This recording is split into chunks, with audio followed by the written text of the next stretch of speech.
এই মুহূর্তে বিনোদন পাড়ায় টক অব দ্য টাউন অভিনেত্রী সামিয়া অথৈকে মারধর করলেন তানজিন তিশা।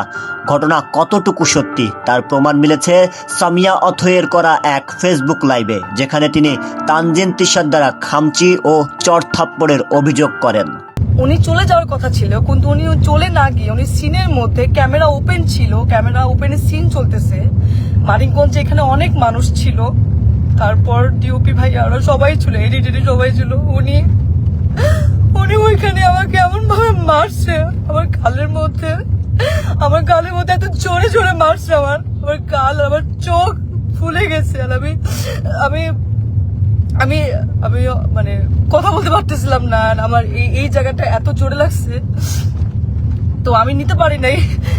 এন্ড উনি এটা ইন্টেনশনালি করছে, এবং করার পর আমি বললাম যে আপু এটা কি করলেন, আপনি কেন মারলেন আমাকে, আপনার তো এটা সিনে ছিল না। এন্ড উনি আমাকে যা তা গালাগালি শুরু করছে।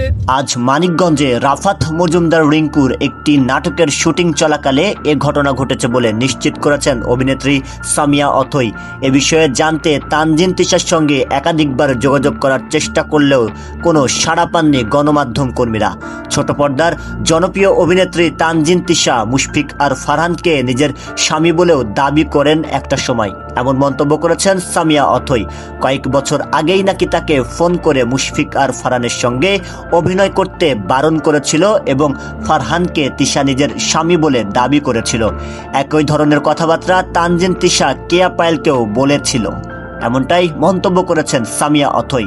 ঘটনার পর ঢাকায় ফেরত আসেন অভিনেত্রী সামিয়া অথৈ। তার সঙ্গে হওয়া অন্যায়ের তীব্র নিন্দা ও বিচার চান তিনি। শাহরিয়ার হিমেল, ডেস্ক রিপোর্ট, নবরূপ টিভি।